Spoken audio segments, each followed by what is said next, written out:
ఈరోజు మనము శ్రీల ప్రభుపాదుల వారిచే రచించబడినటువంటి శ్రీమద్ భాగవతంలో తృతీయ స్కందము 8వ అధ్యాయము 26వ శ్లోకం నుంచి చర్చించే ప్రయత్నం చేస్తాం.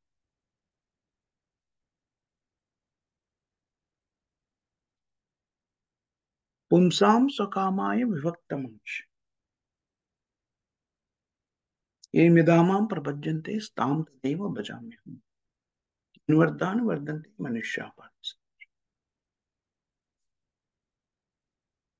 జీవుడు భగవంతుని ఎలా తెలుసుకోవాలని కోరుకున్నట్టయితే అలాగే భగవంతుడు వాళ్ళకి ప్రకటితమవుతున్నారు అని మనం ఇంతకు తెలుసుకున్నాం.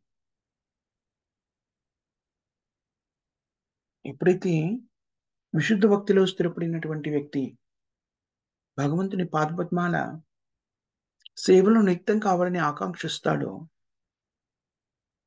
కృష్ణుడు దాన్ని అనుగ్రహిస్తాడు. ఇక్కడ బ్రహ్మదేవుడు కోటానుకోట్ల సంవత్సరాలు చూడండి 100 సంవత్సరాల తన జీవన కాలాన్ని తపస్సుకే వినియోగించాడు. అప్పుడు శ్రీకృష్ణ భగవాన్ యొక్క దేవాదిదేవుడు భగవంతుని యొక్క నిజస్థితిని భగవంతుడు అంటే శ్రీకృష్ణుడు అనే విషయాన్ని తెలుసుకొని బ్రహ్మ సంహితని ప్రకటితం చేశాడు. గోవిందమాది పురుషం తమహం భజ.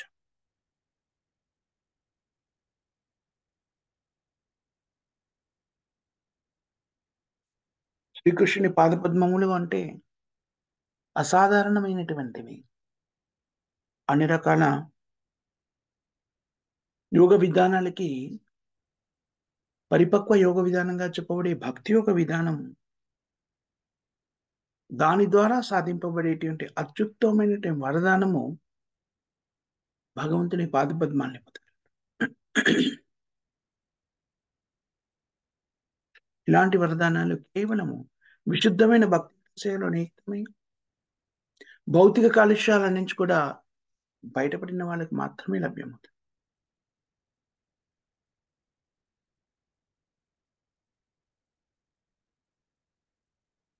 శ్రీకృష్ణుని పాదపద్మాలకి సంబంధించిన వివరణ కొంత ఇక్కడ అత్యల్పమే అయినప్పటికీ అత్యంత కొంత భాగమే అయినప్పటికీ మనకి తెలియజెప్పడం జరుగుతుంది. శ్రీకృష్ణ భగవాని పాదపద్మాల్ని తిలకించారు ఎవరు? బ్రహ్మదేవుడు. ఎలా ఉన్నాయని చెప్తున్నాడు? అతని అంగుళి బొటన వేళ్ళు మరియు చేతి వేళ్ళు ఆ అంగుళి యొక్క నఖములు అంటే వేళ్ళ యొక్క గోళ్ళు వాటి నుంచి ఉద్భవించే కాంతి ఎంత గొప్పగా ఉందట, పుష్పదళాల్ని పోలినట్టుగా గోచరిస్తున్నాయట.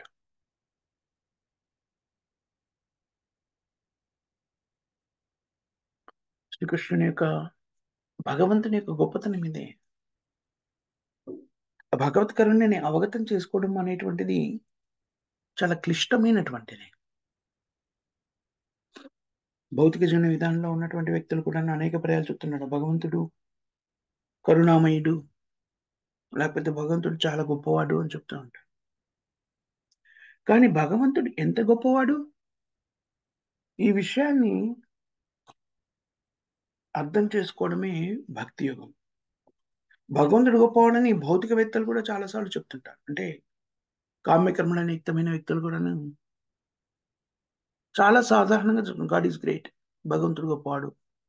సరే మరి ఎంత గొప్పవాడు ఆ భగవంతుడు ఎవరు అనేటువంటిది కేవలం భక్తులు మాత్రమే అవగతం చేసుకో.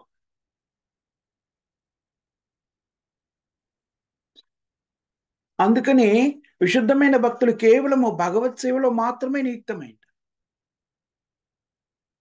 కృష్ణుడు ఎవరికి కూడాను పక్షపాత ధోరణితో ఉండడు అని కదా మనం చెప్పుకున్నాం. అందరూ కృష్ణుడికి సమానులే. అందుకని ఎవరు ఏది కోరుకుంటే దాన్ని ప్రసాదిస్తున్నాడు. విశుద్ధమైన భక్తులు ఏం కోరుకుంటారు? కృష్ణుని యొక్క భక్తియుక్త సేవలు ఉండాలని మాత్రమే కోరుకుంటారు. భగవంతుని తప్ప మరే రకమైన కోరికల్ని కోరు.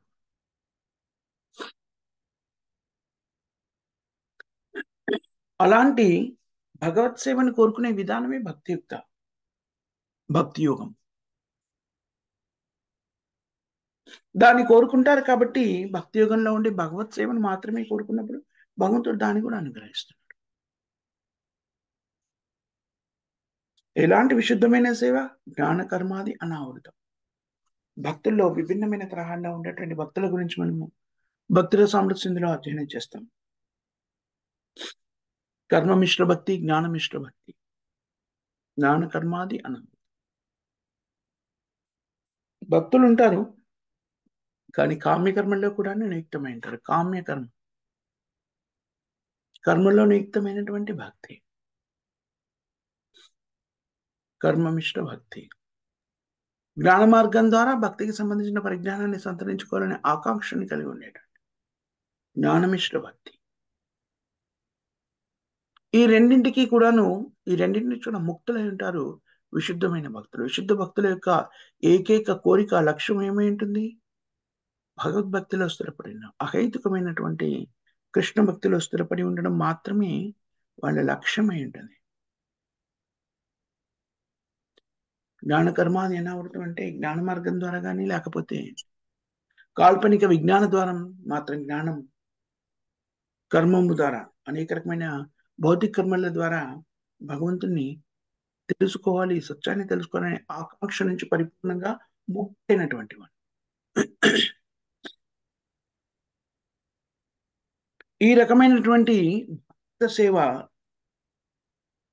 అత్యుత్తమ ఫలితాన్ని అందిస్తుంది జీవం. భక్తిత్వ సేవలు నియుక్తమాడము అంటే శ్రీకృష్ణుని యొక్క ప్రత్యక్ష సేవలో నియుక్తమైంది. శ్రీకృష్ణుడితో ప్రత్యక్ష సాంగత్యాన్ని మనం భక్తిత్వ సేవ ద్వారా పొందుతాం. తక్షణం దాన్ని పొందుతాం.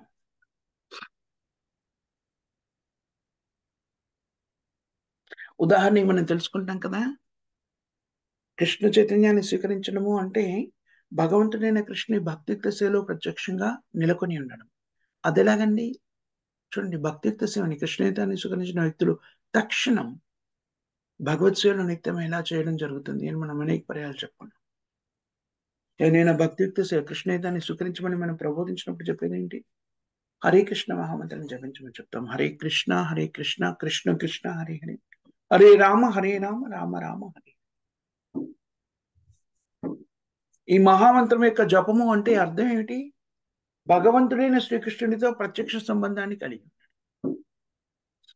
తక్షణం భగవంతునితోని ప్రత్యక్ష అనుభవాన్ని, ప్రత్యక్షమైన సంబంధాన్ని ఏర్పరచుకునే విధానం ఇది. భగవంతుడు పరిపూర్ణుడు, కృష్ణుడు పరిపూర్ణుడు. కృష్ణుడికి, కృష్ణుడి రూపానికి, కృష్ణుడి నామానికి తేడా ఏం లేదు అని చెప్పాను. హరే కృష్ణ మహామంత్రాన్ని జపించినప్పుడు నిజానికి కృష్ణుడు స్వయంగా మన నాలుక మీద నృత్యం చేస్తారని మనం చెప్పుకుంటాం.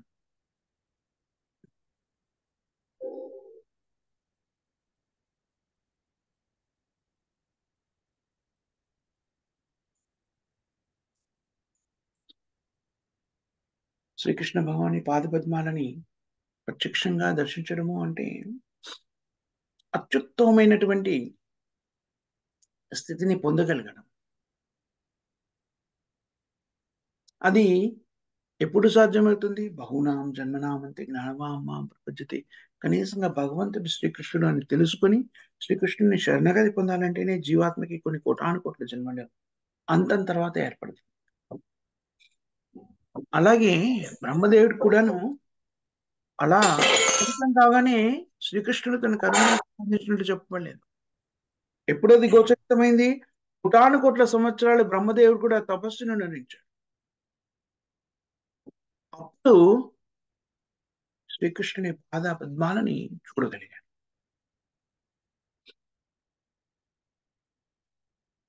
కోట్లాది సంవత్సరాల తపంను ఆచరించిన పిమ్మటనే బ్రహ్మదేవుడు భగవానుని దివ్య దేహమును గోపవేషధారి దివ్య దేహమును గోపవేషధారి శ్రీకృష్ణునిగా అవగతం చేసుకోగలను.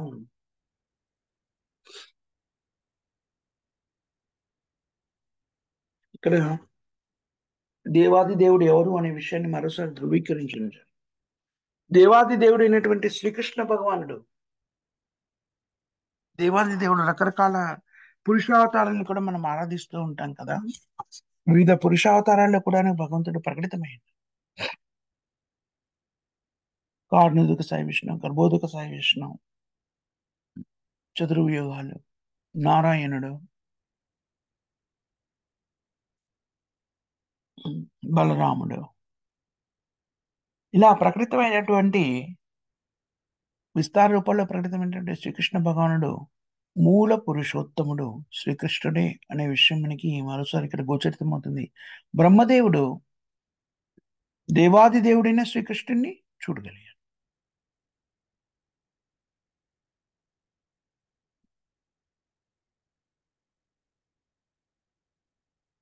గోపవేషధారి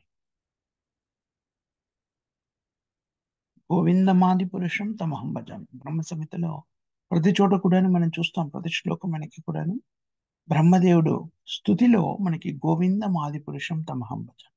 ఈశ్వర పరమ కృష్ణ సచ్చిదానంద విగ్రహ అనాదిరాదిర్ గోవింద సర్వకారణ కారణం.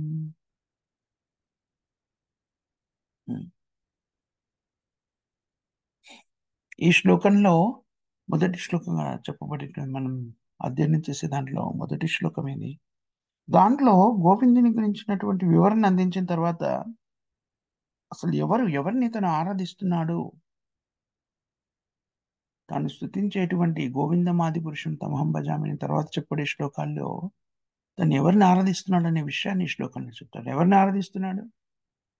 సర్వకారణ కారణం, అన్ని కారణాలకి కారణభూతమైనటువంటి శ్రీకృష్ణుని నేను ఆరాధిస్తున్నాను.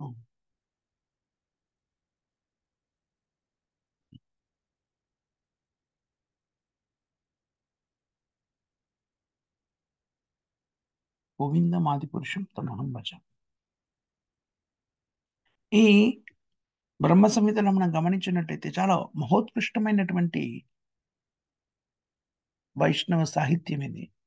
మహోత్కృష్టమైనటువంటి వేద విజ్ఞానం ఇది. ఎందుకనంటే శ్రీకృష్ణ భగవానుని యొక్క స్థితిగతుల్ని, అతను ఎక్కడున్నాడు, ఆ గోలోకధామం ఎలా ఉంటుంది, అక్కడ శ్రీకృష్ణుడు ఏ రకమైనటువంటి కార్యక్రమంలో నిమగ్నమై ఉంటారు, ఆ పరిసరాల గురించిన కొంత వివరణ మనకి బ్రహ్మ సంహిత ద్వారా అవగతమవుతుంది.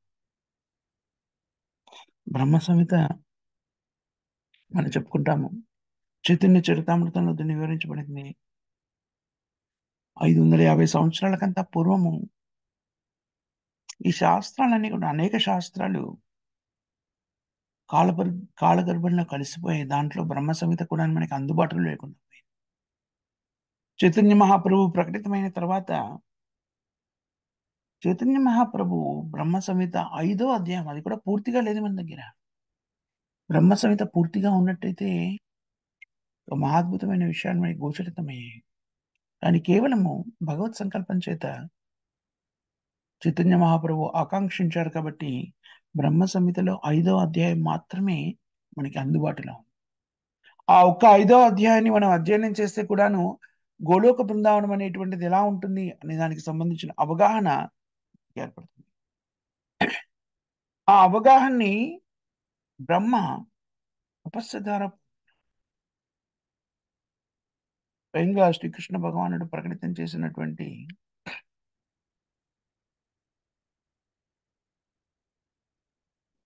బ్రహ్మ యొక్క హృదయంలో శ్రీకృష్ణ భగవానుడు ప్రకటితం చేసినటువంటి సత్యాన్ని బ్రహ్మ చూడగలిగాడు. స్వయంగా శ్రీకృష్ణ భగవానుడు తన దర్శనాన్ని బ్రహ్మకు అందించాడు. విశుద్ధమైన భక్తుల యొక్క ఏకైక కోరిక ఏమిటి? ప్రత్యక్ష సేవలో నియుక్తం కావాలని మాత్రమే కోరుకుంటారు. ఇతరమైనవి కూడాను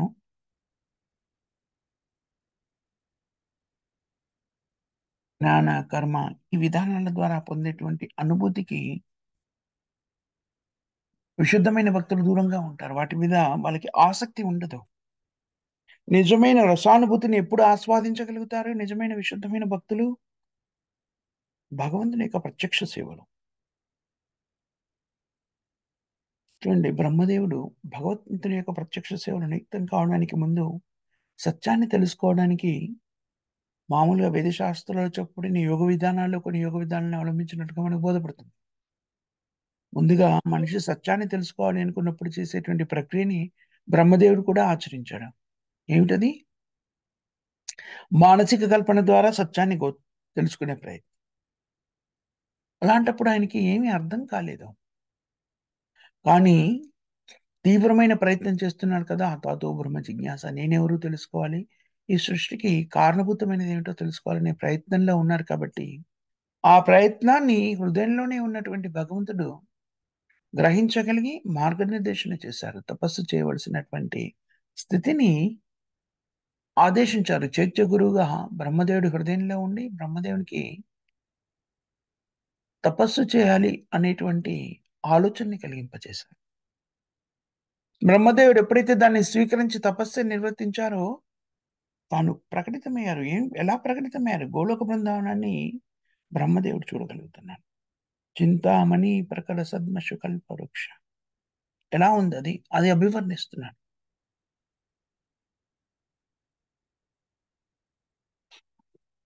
లక్షావృతేషు సురభీరవిపాలయంతం లక్ష్మీ సహస్రశత సంభ్రమ సేవ్యమానం గోవిందమాది పురుషం తమహం భజామి.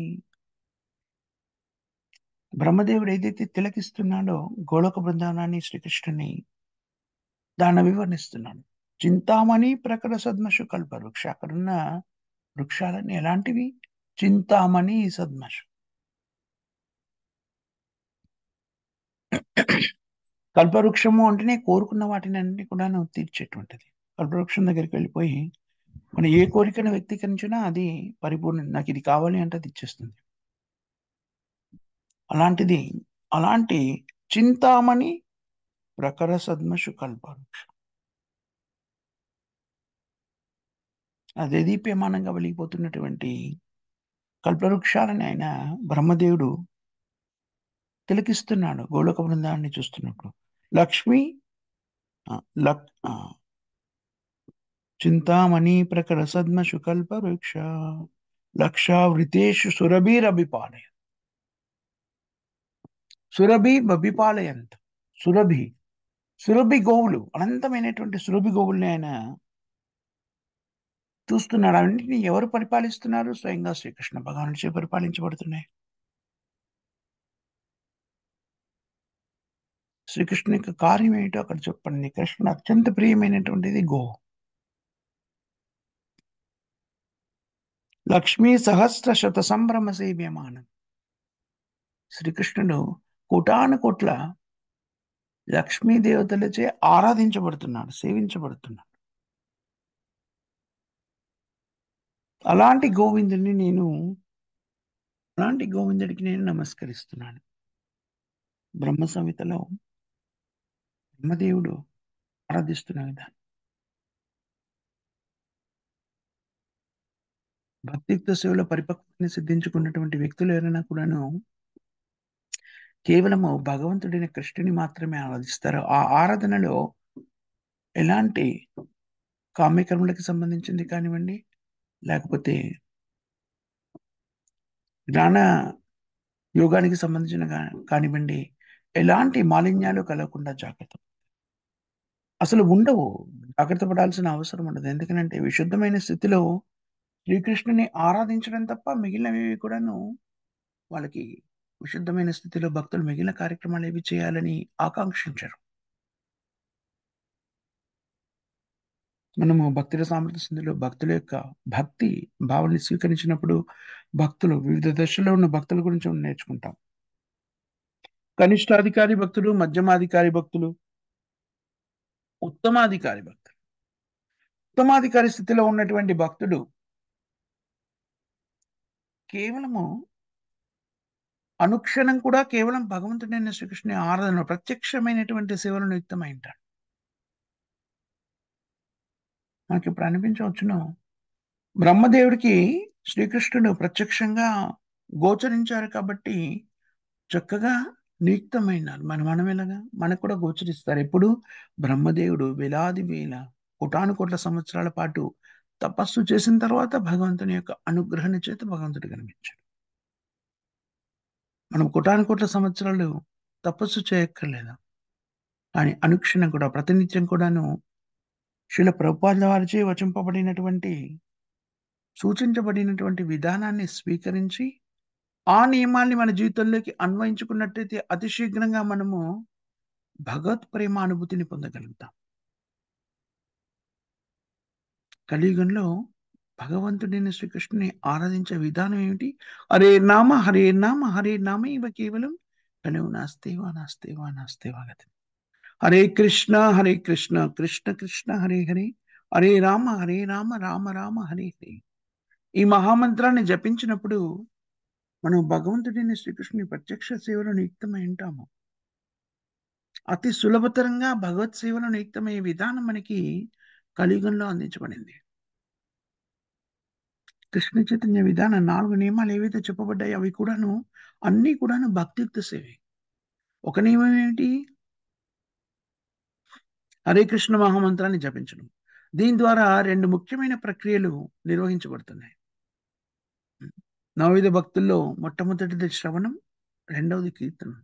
శ్రవణం, కీర్తనం, విష్ణు స్మరణ. ఈ ప్రక్రియ అనేటువంటిది మనం హరే కృష్ణ మహామంత్రాన్ని జపించడం. హరే కృష్ణ మహామంత్రాన్ని జపించినప్పుడు ఇవ్వబడినటువంటి ఏకైక సూచన ఏమిటి? ఈ మహామంత్రాన్ని మనం జపిస్తున్నప్పుడు మన చెవులతో మనం వినాలి. హరే కృష్ణ కృష్ణ కృష్ణ హరే హరే హరే రామ రామ రామ హరే హరే. హరే కృష్ణ కృష్ణ కృష్ణ హరే హరే హరే రామ రామ హరే హరే. ఈ మహామంత్రాన్ని కేవలము మనం జపిస్తూ ఆ మంత్రాన్ని మనం వినాలి. అంటే 2 ప్రక్రియలు ఇక్కడ పూర్తవుతున్నాయి. ఒకటేమవుతుంది? శ్రవణం వింటున్నాం. రెండవది కీర్తనం. హరే కృష్ణ మహామంత్రాన్ని జపించడం అంటే భగవంతుని నామాన్ని కీర్తించడం. కాబట్టి 2 ప్రక్రియలు ఏకకాలంలో సంభవిస్తాయి మనం హరే కృష్ణ మహామంత్రాన్ని జపించినట్టయితే. చూడండి తర్వాతది అంటే ఒకసారి ఈ వ్యక్తి హరే కృష్ణ నామాన్ని జపించడం మొదలెట్టాడంటే నిజానికి ఏం చేస్తున్నాడు? భక్తియుక్త సేవలో నిలుపుతున్నాడు. భక్తియుక్త సేవ అంటే ఏమిటి? శ్రీకృష్ణుడికి ఆనందాన్ని కలిగించేటువంటి ప్రక్రియే భక్తియుక్త సేవ. చేసే ప్రతి కార్యం కూడా భగవంతుడైన కృష్ణుని ఆనందం కోసం చేయడమే కదా. హరే కృష్ణ మహామంత్రాన్ని జపించినప్పుడు అది శ్రీకృష్ణునికి ఆనందాన్ని చేకూరుస్తుంది. అంటే అది భక్తియుక్త సేవ. కృష్ణ చైతన్యాన్ని స్వీకరించినటువంటి వ్యక్తులు తక్షణం భక్తియుక్త సేవలో నియుక్తులైపోతారు. అదే కదా మనం చెప్తాం. ఎవరినైనా మనం కొత్తగా కలిసి కృష్ణ చైతన్యానికి సంబంధించినటువంటి పరిజ్ఞానాన్ని అందిస్తున్నాం అనుకోండి, వాళ్ళకి మనం చెప్పే మొట్టమొదటి విషయం ఏంటి? నిత్యం భాగవత సేవ. ప్రతిరోజు భగవంతుని దివ్యమైన లీలని శ్రవణం చేయమని, హరే కృష్ణ మహామంత్రాన్ని జపించమని.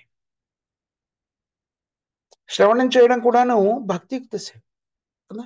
నవవిధ భక్తుల్లో ఒకటి శ్రవణం. కాబట్టి 4 సూచనలను ఏవైతే చెప్పబడ్డాయో కృష్ణప్రసాద సేవన, రెండవది ఏమిటి? కృష్ణప్రసాద సేవన. కృష్ణుడికి సమర్పించినటువంటి ఆహారాన్ని మాత్రమే, భోగాన్ని మాత్రమే ప్రసాదంగా స్వీకరించడం.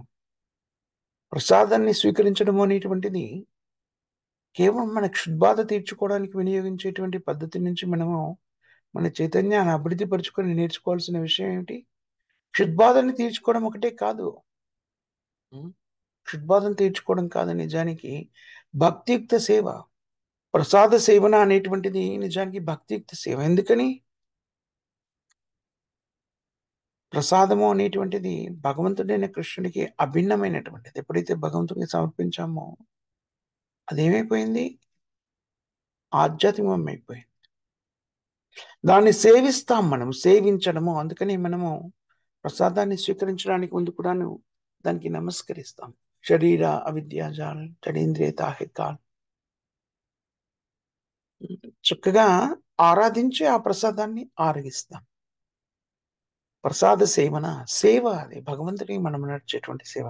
చూడండి కృష్ణ చైతన్యం ఎంత అద్భుతమైనది అంటే శరీరానికి కావలసినటువంటి ఆవశ్యకతలని కొద్ది మార్పులు చేసి స్వీకరించినట్టయితే అదంతా కూడా సేవగా భగవంతుడు స్వీకరిస్తుంది. అది కరుణ. చూడండి భుజించడము అనేటువంటిది శరీరానికి కావలసినటువంటి అవసరం, దేహావసరము నిజానికి కదా. భక్తులు కాని వాళ్ళు కూడా భుజిస్తారు. కానీ భుజించవలసినటువంటి ఆ ఆహారాన్ని భగవంతునికి సమర్పించి భుజిస్తే ఏమైపోతుంది? అది భక్తియుక్త సేవ అవుతుంది, పవిత్రీకరించబడుతుంది. దాన్ని స్వీకరిస్తున్నాడు కృష్ణుడు. ఏమని? దాన్ని భక్తిగా స్వీకరించి మన హృదయాన్ని శుద్ధీకరిస్తున్నాడు. అందుకని శ్రీకృష్ణుడి కరుణ. ఆహార, నిద్ర, భయం, మైథున ఈ 4 కార్యక్రమాలు కూడాను శారీరక అవసరాలు. ఈ అవసరాల్ని కూడాను త్యజించకుండా దాన్ని కృష్ణుడి కేంద్ర బిందువుగా పెట్టి నిర్వహించినప్పుడు కృష్ణుడు దాన్ని తనకి చేసిన సేవగా స్వీకరిస్తున్నాడు. ఇది కరుణ. అహైతుకమైన కరుణ అంటే ఇది. ఎందుకంతటి కరుణని చూపిస్తున్నాడు? ప్రత్యేకమైన కారణం లేదు. అహైతుకమైన జీవుల మీద భగవంతునికి ఉన్నటువంటి కరుణ అనండి. మనం మొన్న కూడా ఒకరోజు చెప్పుకున్నాం. శ్రీకృష్ణుడు జీవాత్మని ఎంతగా ప్రేమిస్తున్నాడు అంటే మనం అనుకుంటాం, ఆహా నేను చాలా చక్కని భక్తియుక్త సేవలు నిత్యమైనా ఎవరైనా అనుకోవచ్చు. నేను కృష్ణుని ఎంతగా ప్రేమిస్తున్నాను ఎవరైనా అనుకోవచ్చు. ఎంతవరకు మనం అది అనుకుంటామో నిజంగానే మనం కృష్ణుని ప్రేమించడం మొదలెట్టేంతవరకు. నిజానికి మనం కృష్ణుని ప్రేమించడం ఆరంభించగానే మనకి బోధపడేది ఏమిటి? కృష్ణుడి ప్రేమని మనం ఆస్వాదించడం మొదలెడతాము. కృష్ణుడు మనల్ని ఎంతగా ప్రేమిస్తున్నాడు అనేటువంటిది అవగతమవుతూ వస్తుంది. అలా అవగతమైనప్పుడు మనము కృష్ణుడి మీద వ్యక్తీకరించేటువంటి ప్రేమ ఎంత అల్పమైందో మనకి బోధ. అందుకని మనం చూసినట్టయితే విశుద్ధ భక్తియుక్త సేవలో నియుక్తమైన భక్తులు ఎప్పుడు కూడా ఏమని చెప్తుంటారు? చాలాసార్లు మనం వింటాం. నాకు కృష్ణుడి మీద అసలు ప్రేమ భక్తి లేదు అంటూ ఉంటారు కదా! అది సూపర్ఫిషియల్‌గా బాహ్యానికి ప్రదర్శించేది కాదు. అంటే హృదయాంతరాల నుంచి వచ్చే సత్యం అది. ఎందుకని? నిజంగానే వాళ్ళకి ప్రేమ లేదా మనకు కనబడుతుంటారు వాళ్ళు విశుద్ధమైన భక్తులుగా. ఇంకా జీవితంలో మరే రకమైన కార్యక్రమం చేయకుండా కేవలం కృష్ణుడికి సంబంధించిన కార్యక్రమాలను నిమగ్నమైనటువంటి విశుద్ధ భక్తులు కూడా అలా మాట్లాడుతున్నారు. అదేమిటి ఇలా అంటున్నారు? హ్యూమిలిటీ. నిజమే. నమ్రత అనడంలో సందేహం లేదు. కానీ సత్యము నుంచి ఉద్భవించిన నమ్రత అది. సత్యం ఏమిటి? నిజంగానే వాళ్ళ అనుభూతిని చెందుతారు. ఏమని? కృష్ణుడి ప్రేమ ముందు నేను కృష్ణుడిని ప్రేమిస్తుంది అత్యంత అది గోచరితమైనప్పుడు దాన్ని వ్యక్తీకరిస్తూ ఉంటారు. కృష్ణుడు జీవులను ఎంతగా ప్రేమిస్తున్నాడో మనం ఊహించుకోవచ్చు. కృష్ణుని ద్వేషించి లేకపోతే నాస్తికుడుగా జీవితాన్ని కొనసాగిస్తూ భగవంతుడు లేడు అని నిరూపించడానికి తమ జీవితాన్ని వెచ్చించే వ్యక్తులకు కూడాను వాళ్ళకు కావలసినన్ని సమకూరుస్తూ వాళ్ళ కోరికని తీరుస్తాడు కృష్ణుడు. ఏమిటా కోరిక? భగవంతుడు లేడు అని నేను నిరూపించాలి అనుకున్నాని ఒక వ్యక్తి ఆకాంక్షిస్తే నాస్తికుడిగా జీవనాన్ని కొనసాగించాలి అనుకుంటే నాస్తికుడిగా జీవనాన్ని కొనసాగించడానికి కావలసిన పరిజ్ఞానాన్ని పరిస్థితిని కల్పిస్తారు. అది కృష్ణుని యొక్క ప్రేమ. చూడండి, ప్రేమకి నిర్వచనం మనము భౌతిక జీవనంలో కూడా ఏమని చెప్పుకుంటాము? ఒక వ్యక్తిని మనం ప్రేమిస్తున్నాము అంటే ఒక్కోసారి వాళ్ళు కోరింది మనకి ఇష్టం కాకపోయినా ఆ కార్యక్రమాన్ని నిర్వర్తిస్తాం. మరి కృష్ణుడు ఏం కావాలని కోరుకుంటున్నాడు? సర్వధర్మాన్ పరిత్యజ్య మామేకం శరణం వ్రజ అహం సర్వ పాపేభ్యో మోక్షయిష్యామి శుచ. జీవులందరూ కూడా తనకి శరణాగతి పొందాలని కోరుకుంటున్నాడు. అయినా సరే కొంతమంది జీవులు ఏం చేస్తున్నారు? దానికి విరుద్ధమైన జీవనాన్ని కొనసాగిస్తున్నారు. అనేక మంది బద్ధస్థితిలో ఉన్న జీవులు. ఎంతవరకు అంటే భగవంతుని యొక్క ఆజ్ఞని స్వీకరించకపోవడమే కాదు, అసలు భగవంతుడే లేడు అని నిరూపించాలనే ఆకాంక్షను కలిగి ఉన్నా కూడాను దాన్ని కూడా పరిపూర్ణం చేస్తున్నాడు శ్రీకృష్ణుడు. అలా నిరూపించడానికి కావలసిన పరిజ్ఞానాన్ని అందిస్తున్నాడు. అలా అని చెప్పేసి నువ్వు నన్ను లేవు అని కదా నిరూపించాలనుకుంటున్నావు, నా ఆజ్ఞకి వ్యతిరేకంగా వెళ్తున్నావు కదా, అందుకని నీకు ఏది సమకూర్చను అనట్లేదు. ఆ జీవికి కావలసినటువంటి అవసరాలన్నీ కూడా తీరుస్తుంది. ఇది కృష్ణుని యొక్క ప్రేమ. అందుకని శాస్త్రంలో కృష్ణుడు ఎవరని చెప్పబడ్డారు మనందరికి కూడాను? తండ్రి. నిజంగా కూడా తండ్రి. నిజమైన తండ్రి, శాశ్వతమైన తండ్రి.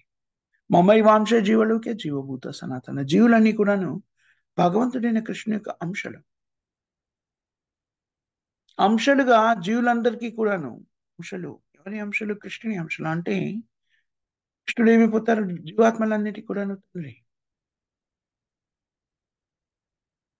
చూడండి, భగవంతుడైన శ్రీకృష్ణునికి జీవాత్మల మీద ఉన్నటువంటి ప్రత్యేకమైనటువంటి ఆ ప్రేమ ఎలా ఉంటుంది? అహైతుకమైన ప్రేమ.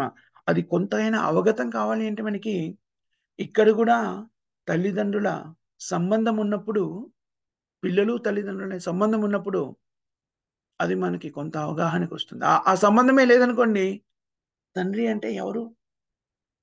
ఎలాంటి భావాన్ని వ్యక్తీకరిస్తారు? తెలీదు. కాబట్టి అది తెలియడం కోసమే భౌతిక జగత్తులో తల్లిదండ్రులు, పిల్లలు అనే సంబంధాన్ని ఏర్పరిచారు. చెప్పుకుంటాం కదా మనం. భౌతిక జగత్తు అనేటువంటిది ఆధ్యాత్మిక జగత్తుకి వికృత ప్రతిబింబం. ప్రతిబింబం కదా! కలుషితమైన, వికృతమైన ప్రతిబింబం అయినప్పటికిని ఇది ప్రతిబింబం.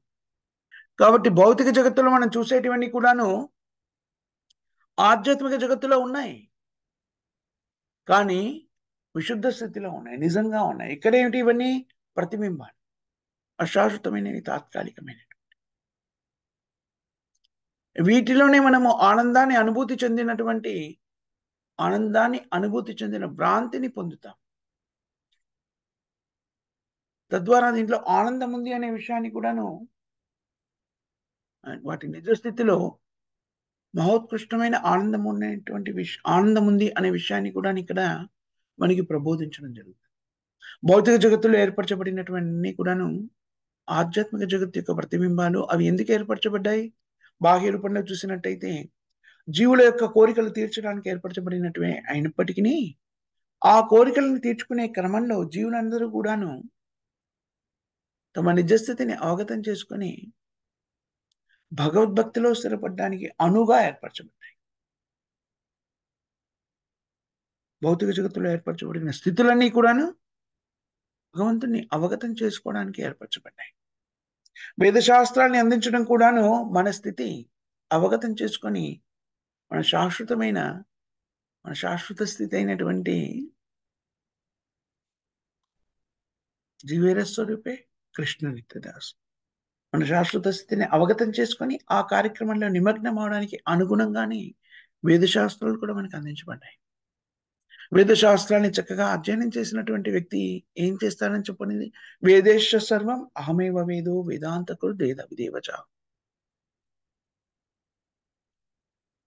వేదశాస్త్రాన్ని చక్కగా అధ్యయనం చేసినటువంటి వ్యక్తి దాని సారాంశాన్ని చక్కగా అవగతం చేసుకున్నట్టయితే ప్రామాణికమైన ఆచారం నుంచి స్వీకరించి ఆ వ్యక్తి కృష్ణ భక్తునిగా మారుతారు. అందుకనే వేదశాస్త్రాలు. అందుకని కృష్ణ చైతన్యాన్ని స్వీకరించడానికి మనము ఎలాంటి సంశయాన్ని కలిగి ఉండకూడదు.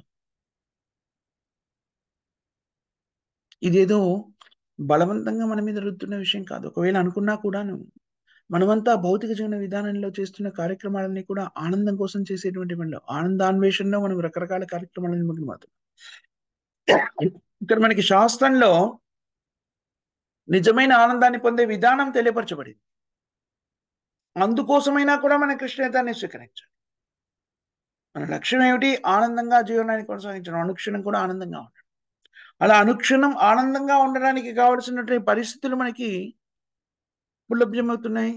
శాశ్వతమైన ఆనందాన్ని అనుభూతి చెందగలిగేటువంటి స్థితి కృష్ణ చైతన్యాన్ని స్వీకరించినప్పుడు మాత్రమే సాధ్యమవుతుంది. అలాంటప్పుడు ఎలాంటి సంశయము లేకుండా మనం కృష్ణ చైతన్యాన్ని స్వీకరించడము అంటే చూడండి, ఎలాంటి సంశయం, మనం ఆనందం కోసం కదా పరితపిస్తున్నాము. ఆ ఆనందం అనేటువంటిది మనకు కేవలం కృష్ణ చైతన్యాన్ని స్వీకరించడం ద్వారా మాత్రమే లభ్యమవుతుంది. భగవంతుడైన కృష్ణుని యొక్క ప్రత్యక్ష సేవలో నియుక్తమై ఉండడము, అంటే కృష్ణ చైతన్యాన్ని స్వీకరించడం మాత్రమే. ఇతర యోగ విధానాలు, ఇతర పద్ధతులన్నీ కూడాను చివరికి భగవంతుడికి భోక్తారాం ఏకైక సర్వలోక మహేశ్వరం. మనం చేసే ప్రతి సేవ కూడాను చివరికి భగవంతుడిని చేరుతున్నప్పటికీ భక్తియుక్త సేవలో నియుక్తమైనట్టే భగవంతుని యొక్క ప్రత్యక్ష సేవలో నియుక్తమైన అప్పుడు మనము నిజమైన ఆనందానుభూతిని ఆస్వాదించగలం. అందుకని ఎలాంటి సంశయము లేకుండా మనం భగవద్భక్తిలో స్థిరపడాలి. అలా స్థిరపడి పరిపక్వతని సిద్ధించుకున్నప్పుడు బ్రహ్మదేవుడు ఎలాగైతే భగవంతుని చూడగలిగాడో మనం కూడా ఇది అసాధ్యమైన విషయం కాదు.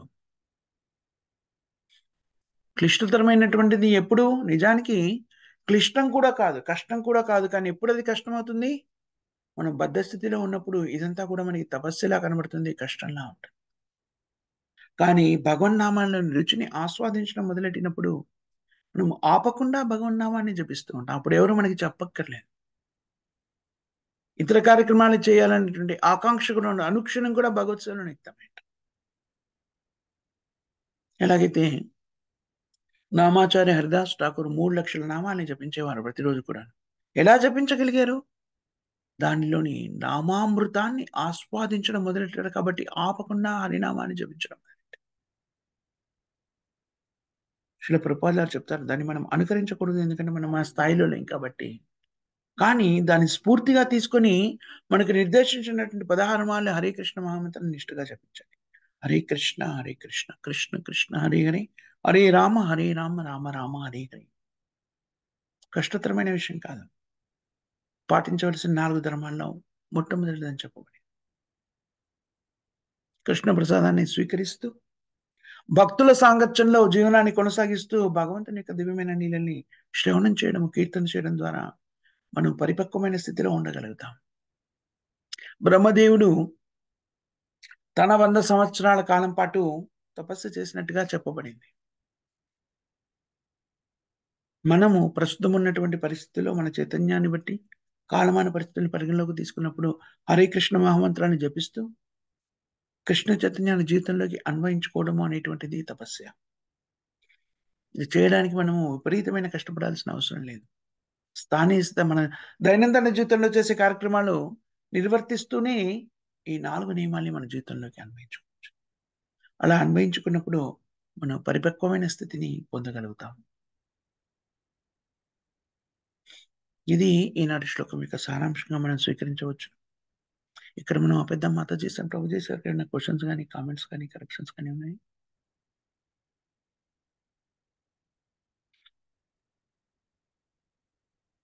ఎవరికి మీ క్వశ్చన్స్, కామెంట్స్ లేకపోతే ఈనాటి కార్యక్రమాన్ని మనం ఒకసారి పునరావృతం చేసుకునే ప్రయత్నం చేస్తాం. 7:30 మనం మళ్ళీ హిందీలో భగవద్గీత నుంచి చర్చిస్తాము.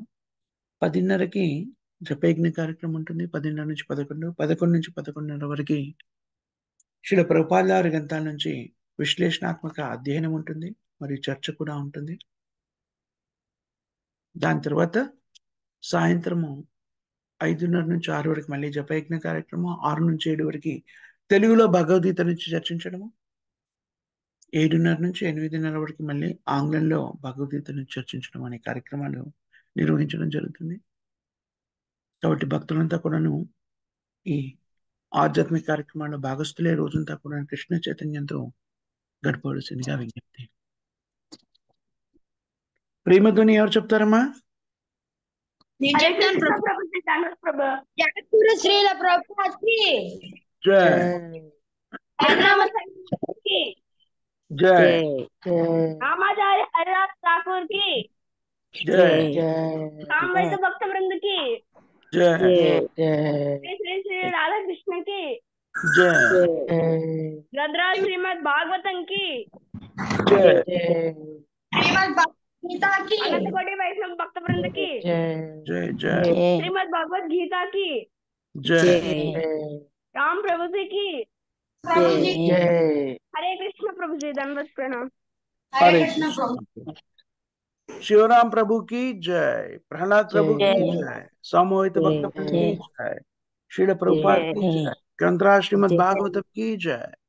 Thank you very much Mataji sir, Prabhuji. Srila Prabhupada గారి గ్రంథాలను చర్చించే అవకాశం కల్పించారు. మీ అందరికీ కూడా హృదయపూర్వక కృతజ్ఞతలు, ధన్యవాదాలు. హరే కృష్ణ.